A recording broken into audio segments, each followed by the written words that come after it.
The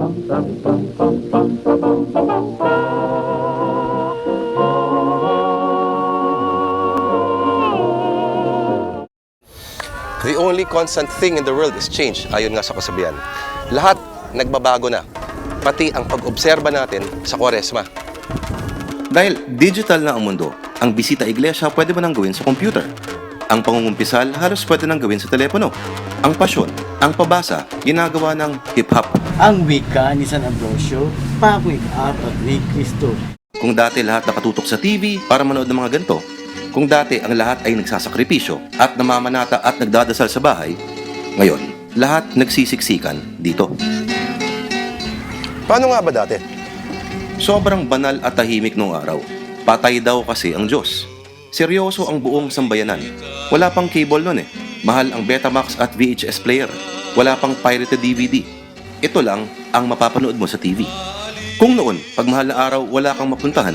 Ngayon, ang ilang mga mall, fast food at casino, bukas na bukas, kahit Biyernes Santo.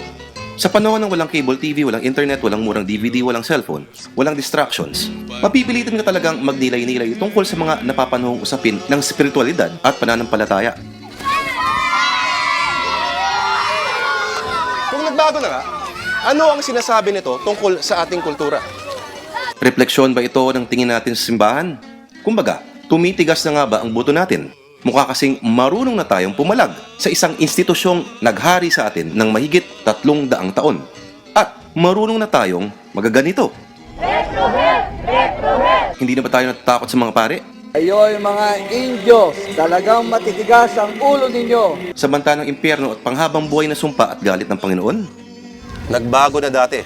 Siguradong magbabago pa ulit. Ang tanong, hanggang saan ito hahantong? Paano na kaya sa susunod na 10 o 2 taon? Paano na sila? At paano sila magmumuni-muni sa sakripisyo ni Jesucristo? Magdadasal ba sila ng ganito? Taong anghel, lupa't langit, ngayon nagsisipang nginig. At tuluyan na bang mapapalapit ang kanilang kaluluwa sa ganito?